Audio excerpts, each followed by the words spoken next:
How's it going, everybody? Hope you're having a good day and hope you're not having ridiculous amounts of rain like I'm having and cloudy weather like I'm having right now.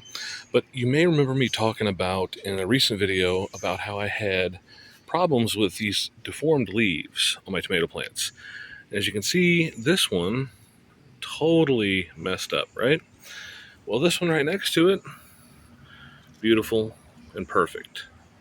So I've been on this kind of quest to figure out what is going on. So I have tried systematically to think of every single thing that could be different between like that plant and that plant, for example. So it took quite a while, but what I finally figured out is the only thing that is different between how this is being grown and how that's being grown that would have that effect on it, or that could possibly have that effect on it, I should say, is the compost. So I'm not going to throw the company under the bus, but I will say that this is a standard like cow manure compost that you can buy at the store. That's all I'm going to say. This one does not have it. That's the only difference. And when I went back and checked my other plants, I've got a bunch of plants out there too. Every one that had the composted manure, has the deformed leaves, and every one that didn't does not. So that to me is pretty definitive proof that that is the source of the problem. So at first that didn't make sense to me because I had forgotten something I learned a long time ago. Started doing a bunch of research and found out that, guess what? Cow manure comes from what? Cows. What do they feed cows? Hay. A lot of them are fed straw and hay and stuff like that. Well, what I read is that a lot of them are fed this stuff, this hay or straw or whatever, that is treated with herbicide.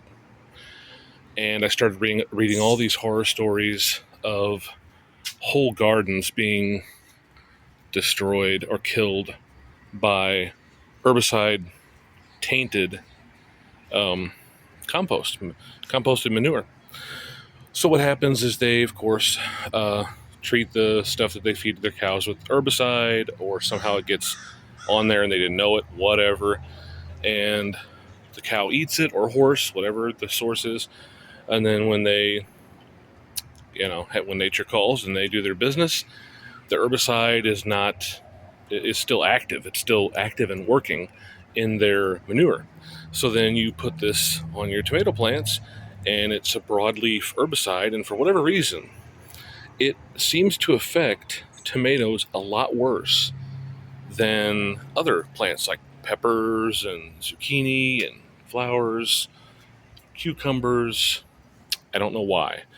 It seems to be much more damaging to the tomatoes. And of course, what's really bad about that is once the damage is done, what are you going to do? Get rid of all your stuff and start, mid-season and lose all that money and everything? All you can hope for is that your plants will sort of outgrow it or conquer it in such a way. In other words, like still put out some fruit and still do okay. And, that the herbicide will be washed out enough as you water it that eventually the plant will kind of rally and do well after that point. Because, I don't know about you, but I sure don't want to take all this hard work that I did and just get rid of it all, like 10 plants out there, and start anew. So what I'm going to do is probably never get that type of composted manure ever again. I may never use compost ever again for several reasons. I've read a lot of stuff on it, tons of stuff over the years. And believe it or not, you don't actually have to have compost. There are other things you can add to your garden that provide everything that the compost provides, and you don't actually have to have compost. I'm not saying it's a bad thing and that nobody should use it, but as far as composted manure, it's sometimes, or from what I hear a lot of times, really hard to find a source of composted manure that you can 100% trust. Because again, who wants to go through all that and then, your plants are suffering or dying and there's really no way to fix it except for just redoing everything. And who wants to do that, you know? And, you know, as long as you have some sort of organic matter with your plants and some beneficial microbes of you know, mycorrhizae, or however you pronounce it, and different sorts of beneficial microbes to break that down, you're still feeding the soil. It doesn't have to be compost or composted manure technically. I mean, you can get things that have organic matter in them that are not actually manure, not technically compost. So I will probably never use composted manure again, especially not that brand. I will probably just use other things, which I will get into that at some other point. By the way, I just wanted to show you some of my plants out here. This is gold medal. This is, I believe, Juliet and San Marzano. Actually, I might have those mixed up, but those two, black cherry, Cherokee purple, and this is super sauce, I believe, and Arkansas Traveler. And this one, guys, I gotta tell you, this thing is not doing very well at all. This Beefmaster, and this is the second or third year that I've grown Beefmaster that it did not do well at all. So I don't know what's up with that variety. I probably won't mess with it again. And yes, these do need to be staked. I just haven't gotten around to it yet. This one is I think it's a Super Sweet 100. So I need to stake those, definitely. But there's like 9 or 10 out here at the garden, which are just starting to take off a little bit. And by the way, as a side note, a typical standard potting soil mix like this is not necessarily manure or compost, not in the traditional sense, but it will still have organic matter in it. So that's one thing to consider. This is another thing. I like this. I'm not sponsored by them or anything, but I like Dr. Earth because it has the beneficial soil microbes and mycorrhizae, or whatever, however you pronounce it. It's already got that in there. And as you can see, it's got organic matter, fish bone meal, bone meal, feather meal, alfalfa meal, potassium sulfate fish meal, kelp meal, rock phosphate, kelp flour. So, in other words, there's always a way to get organic matter into your soil. So, you know, with this, you got the organic matter and the things to break it down. So, and you don't actually, that's not actually compost or composted manure in the traditional sense.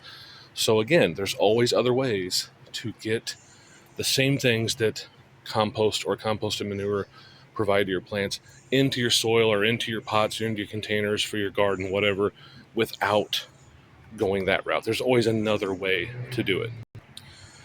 And I did have somebody say to me, well, there's one thing you're not considering. What if it's actually just airborne herbicide in your area? Well, I don't think that can be the case, because as you can see, they're only a couple feet apart. And one is, you know, all screwed up and the other one's perfectly fine. So that is another thing I considered. And it's also important to remember that when you put, like, let's say you do use composted cow manure as just one example, you throw it in there, that is not the same thing as fertilizer. If you look at the NPK ratings on there, they're very low, or at least from all the ones I've seen. They're like 0.5, 0.5, 0.5, or 111 or something. Very low amounts of the macronutrients, the nitrogen and phosphorus and potassium. And a lot of them do not say on the bag specifically what micronutrients they have on there, like molybdenum and stuff like that. It's probably because they don't know. It's not a very standardized thing. You know, you're not going to know the exact amount, or it's not going to be the exact amount from bag to bag for different micronutrients. So, you know, for the micronutrients, you're not even going to know on composted cow manure. And on the macronutrients, the NPK, very low amounts. So as a fertilizer, it's not really fertilizing your plants. It's not really a fertilizer. It's a soil conditioner. It does amend your soil and make the structure of it better. It improves your soil. It is an amendment, but it's not a fertilizer. I just wanted to make this video to tell you guys why, for your own education, for something that might help you in the future, why I may never be using compost again at all whatsoever if I can find another way to get the same things into my plants, which I can. I've already researched it. And why I, as far as compost versus no compost, I will definitely never be using composted cow manure from the store again. I'm just not taking the chance of messing my plants up. There is no way. I'm just not taking that chance. But I'm not here to preach to you guys. You can use whatever you want. But if you want organic matter in your plants, which most people do, just make sure you have some sort of good organic matter that you can be sure of what's in it, that there are no herbicides in it and nothing harmful in it. As long as you know it's a good compost or good source of organic matter that is, chock full of nutrients, and it's rich organic matter that you know is safe and doesn't have any of those toxic things in it or anything like that, and or you have added beneficial microbes, one of the two, as long as you know that that's in your soil, which I don't know how you would know that there's beneficial microbes in your soil. I don't have the kind of test kit to test for that. But the point being, you can go to any store and get organic matter of some sort that is safe, such as something like this. I've never heard in all my years of something like this being tainted with herbicide. It's just one example of organic matter. And like I said, it already has it in there. But if you can buy the mycorrhizae, or however you pronounce it, you can buy that separately too. So whatever you choose to do, just get a safe source of organic matter and make sure that the beneficial microbes are in there to break it down. And as long as those two things are taken care of on your part, then you're good to go. I would not recommend composted cow manure. Or horse manure, unless you know the source and but how can you know for sure that the herbicide's not in there? I just wanted to give you guys a little bit of a heads up so if you go out and get something like this typical common sources of manure and compost and organic matter and amendments and beneficial microbes and all that you get from the store, or that you acquire wherever, that you have to be very careful where you get it from and what you use, because you can end up with this, and I don't even know if this will bear fruit now. So I'm not trying to be rash in my judgments or anything like that, but I just don't want to use something that this can happen as a result of. I just don't want to take a chance. So from now on, I'm going to be much, much, much more careful about where I get my stuff to make sure I'm not harming my plants. So anyway, hope you guys got a little bit out of this and it helped you, the information, and maybe you can avoid doing the same thing I did. And just know that there's always other options out there. So I will see you in the next video. And if you like this stuff, just like, share, and subscribe. Again, like I said, my stuff will get better as time goes on. I'm just a beginner here with these videos. It'll get better. So I hope you guys enjoy. See you next time.